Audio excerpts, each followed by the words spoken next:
O toyda aябай бийге түшөсүңөр го. От души. Дагы бир аз бийик. Мына эми башты алдыга чыгаргыла. Шумкар кочкор тумшугу чыгып турат, бүркүттүн. Мынандай болуп туруп. Мына балдар кыздарыңар түшүрбөй тургула. Команда атыштай эмне болот? Эми караңыздар. Мына ушундай турганда, эми бийик көтөр. Мына оң жактагы колубуз, мындай кылыңыздар. Мындай кылабыз. Мына мектеп мугалимдер. Мына унусу болсо ата эне. Балдар бийик учуп, бийик алатоодо учуп туруп, бийик көтөрүлүшү үчүн эки канат тең иштеш керек экен. Ай, тарткан оператор бала айланайын, залды тартай, мени тартпастан. Мына, жакшыла, бийик мына. Эки канат иштесе бүркүттен күчтүү болуп туруп учат. Эми иш жүзүндө кандай болуп атат? Дагы кайта көтөрөбүз. Баягы үй бүлө деген жакты колдо түшүрөбүз. Ата эне бир мотор иштеп атат, бир канат иштеп атат. Ол мектеп. Шунчалык мугалимдерге нагрузка көп, уже мотор стук берип атат. Стук берген эмнеден көрүнөт? Бардыгы, ой азаматтар, ой.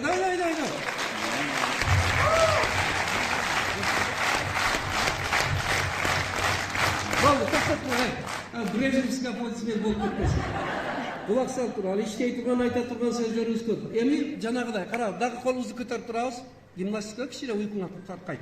Эми мына экинчи бир мотор иштеп атат, мугалимдерге стук берип, көпчүлүгү бардыгы невроз, стресс, стенокардия таанып атат, булар кол чабып атат. Ооба депчи.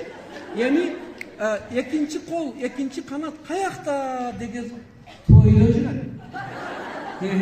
Отурушта жүрөт, вечеринкада жүрөт, аяш, дос, компания. Ал жакта 4 саат 5 отельлерге неге мектепке келип сабакка катышпайсыз? Нече жолу диневник күндөлүк дептерди ачып көрдүңүз балдарга? Орусча, англисче, кыргызча китепти окуп, угуп көрдүңүзбү десе, мынтип жооп бер. А мне не когда деп. Менин убактым жок, капырагай. Же болсо башка дейт.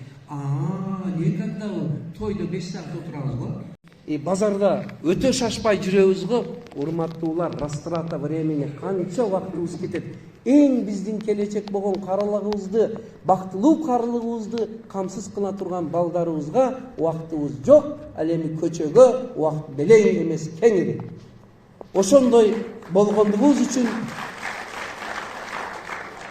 урматтуулар, кээде балдар эки алып келет. Почеркини, бир балдарыңарды окутуп көргүлө эле китепти. Мынамты окуйт, карагыла. Китеп окуп бер деп ачып айтсаңар, деп окуйт. Такалып окуй албайт. Разучились читат. Мына кадырман эме отурат.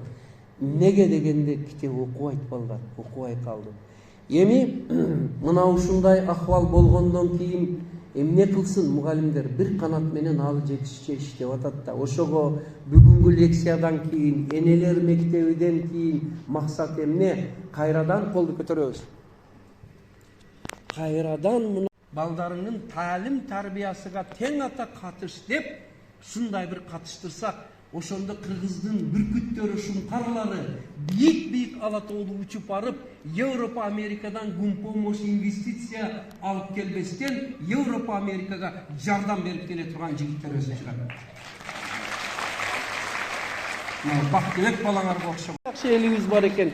Понели деп түшүнүп атат да. Эми урматтуулар, мындай учурлар болот. Мына кече илгери күнү айтпадым эле, кыргыз баягы айтайын. Балдар мектептен келгенде эгер чындап күндөлүктү ачып көрсөк, мугалимдер добросовестно иштесе, күндөлүктү ачып көрсөк, көпчүлүгүдө баа жок. Бош турат. Туурабы? Бул кемчиликтер бардыгы унчукпай калдыңар да, жактырбадыңар окшойт, бизди сындап атат деп. Мен эмне кемчиликти айтсам, бул Африкадагы ата-энелер, силер эмессиңер. Так что будьте спокойны. Баласынын дептерини көрүшкө колу бошо болгон, тойдо жүргөн, көчөдө жүргөн, базарда жүргөн, бардыгы каякта болот экен. Ошол үчүн Африка жалчылап атпайбы? Өнүгө албай атат. Балдарынын билим сапаты Пизадан последний 65-чи месттан алып отурат. Потому что билим сапаты жок, ата-энеси көчөдө жүрөт. Африка жаман, начар. Өнүкпөйт унтуп жүрсө. Эми караңыздар, эгер балдарыңар ошол күндөлүктө баасы болбосо, почерки начар болсо, адабий китеп окубаса, 2 алып келсе, 1 алып келсе, кээде начар окуйт десе, ОРТ'ден 90 болсо, босого балдардын 50% ашпаса, республикалык эмес дүйнөлүк олимпиадага балдар чыкпаса, биз илгери айтат. Ай сен ушу элдин баласы да эмессиң, жалчыбайсың, мугалимиң андан бетер, силер өзү болбойсуңар дейт. Мындан ары антып айтпайбыз. Балдардын 2 алганы, жетиштегени, босого балдар өтпөгөнү, олимпиададан чыкпаганы дагы колду көтөрөлү. Мен PowerPoint эле ушул көрсөтмө куралын бийик көтөрөбүз. Мындан алып балдар начар окуса, эми акырын колдоп келебиз. Алып келе бергиле. Жактыбы? Жакса бир далилдеп коелу. То есть балдардын экиси эмес, ал үй бүлөнүн тарбиясынын жетишсиздиги экиси. Ошол эненин, атанын экиси болуп калбасын десек эгер, урматтуу ата-энелер, чимчикеи менен мугалимдерди алгач айтып коюшубуз керек. Урматтуулар, азыр мына сиздерге муну мен сындап, тамашалап, юмор менен айтып атам. Ошол үчүн эне мектебинин мына Салтанат шакиртибиз угуп, баарыңыздар билесиздер, менин 4 жылдан бери шакиртим болуп жүрөт. Шул жерде туруп Баткенде Лейлектеги менин мынау китептеримден 800 видеороликти даярдап, 7 дубанга таркаткан кызыңарга да бир кол чаап койсоңор болот. Рахмат. Мына акниет, эмгекчил, түнгү саат 2-3-тө дагы иштеп отурат. Эгер бардык мугалим ушундай иштесе, көп нерсе жакшы болот эле, урматтуулар. Эми урматтуу ата-энелер, мына ушул эне мектебин ошол үчүн ачкам.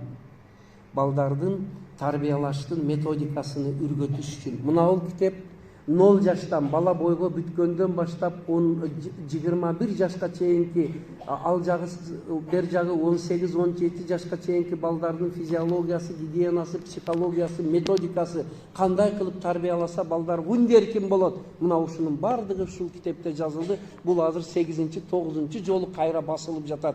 Урматтуулар, ата-энелер, китеп окуйлу. Китеп окубаса болбойт деп айттым. Үйгө китепкана кылыңыздар. Биз мектебибизде жарыяладык, Бактыбек. Кимдин үйдө 300дөн аз китеп болсо, ал рухий жакын үй бүлө деп. Бүгүн кеч барып эсептегилечи, бир 3 китеп барбы. Ол дагы 3 жерде жатат. Бири очоккананын боюнда, бири дагы бир жерде, бири дагы бир жерде.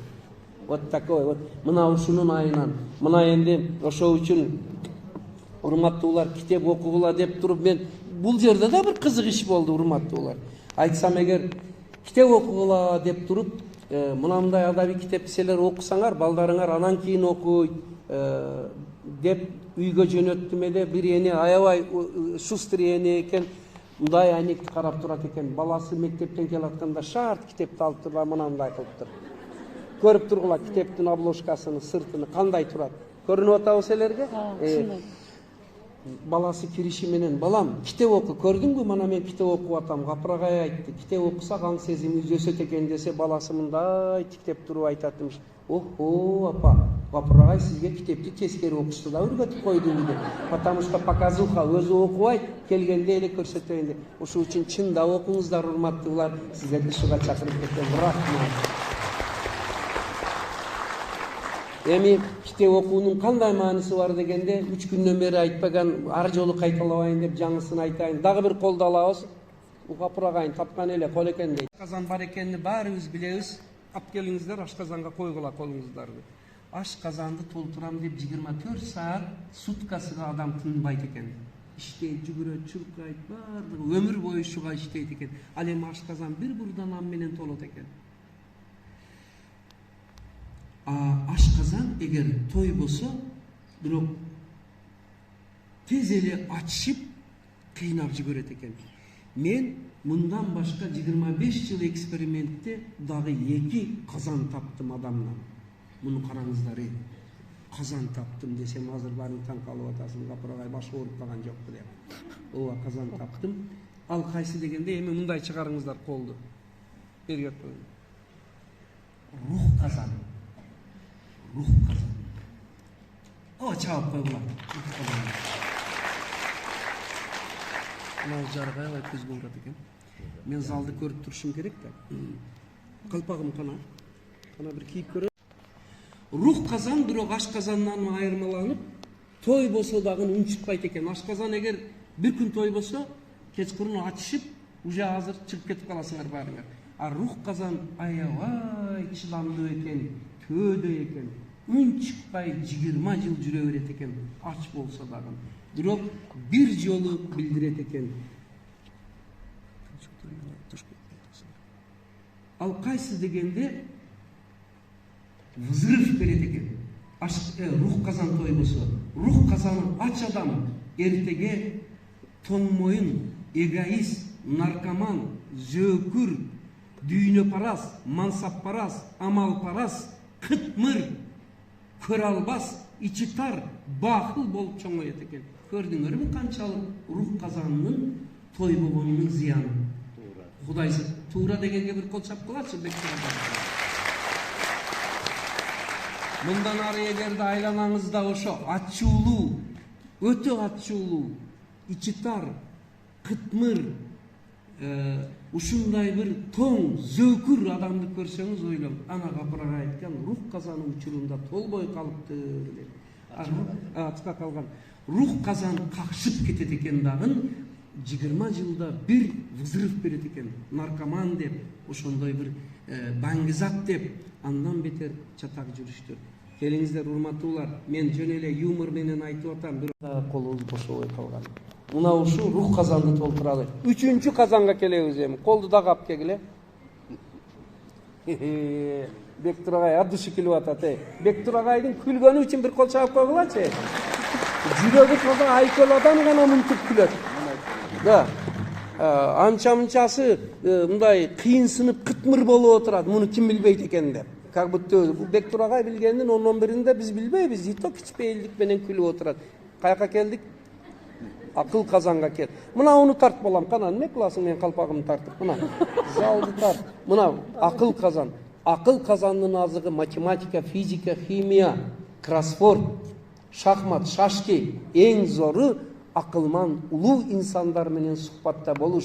Бүгүнгүдөй Кыргызбай агайдын лекциясыны, Бектур агайдын ушундай бал тамган сабактарын алган адамдын акыл казаны толот экен. Ана энди 3 казан. 3 казаны тең толгон адам гармониялуу адам болот экен дагы, камил инсан болот экен. Камил инсан дегени ар тараптан өнүккөн, кымтыксыз, кемчиликсиз инсан болот экен дагы. Жубайыны дагы бактылуу кылат, элини дагы бактылуу кылат, элиме кызмат кылайын деп Асылбек окшоп күн түнү жүгүрөт. Асылбек бир туруп кой, манабу балаңарга. Рахмат. Ошо турган келечекте бирден китепти алып кое бергиле, эч болсо бирден. Анын ичинде энциклопедия болсун, словарь болсун, справочник болсун, я познаю мир болсун. Бул ким, ал эмне деген китептер болсун. Аны ошондо жыйып жүрсөңүздөр, ал эми ким турмушка чыга элек болсо, кыздар болсо эгер Кудай калса себебиме кошом деп, алар дагы китеп алсын. Мына, ал эми ким мугалим болсо, зиялилерге айтамын. Зиялилер мугалимдерде 500дөн аз китеби болсо, ал зияли болуп эсептешке. Анын ичинде 200 өзүнүн предмети боюнча болсун. Биология болсун, биология, математика, химия, физика. Ошондо ал мугалим болуп сабак өтүшкө моралдык укугу болот. 500 китеби үйдө болсо. Кээ бир Африкадагы мугалимдердин үйгө барсаң 5 та дагы китеби жок. Африка дедим, а? Анан капырага бизди сындады дебегиле, бакке. Ол 5-өө тең библиотеканын китеби. Бул бүгүн Бектур агай абдушип отурду да, күлүп, ушундай жакшы отурат, бар болуп. Ошого биз Африкага окшобойюк, дайым үйүбүздө ошондой соонун эме кылсам болот. Эми оңдой неме да. Мана энди тарсын, мана сен кыжалат болуп атасың агай. Внимание. 500дөн аз болбосун, урматтуу мугалимдер. Мына азыр дагы бир ментальный эксперимент. Болобу Бактыбек, урматтуу аким? Бул капырагай жалаң уже 5-чи эксперимент кетип атат. Кайсы мугалим, энди мугалимдерге өтөм. Кайсы мугалим өзүнүн предмети боюнча, мисалы үчүн химия же бар дегендер кол кети боюнча суроо берип калам. Эсепти сылтырат. Сен тартпа эсепти.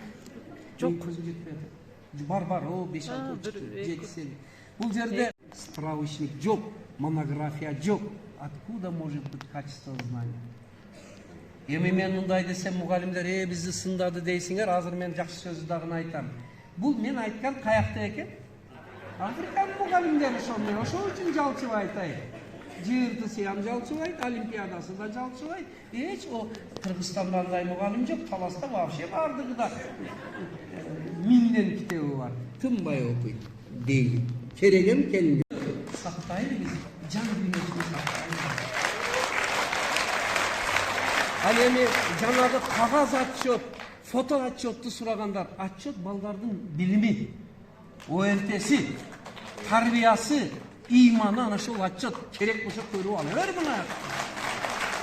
Идея айткан эң жакшы отурган адамга приз берем.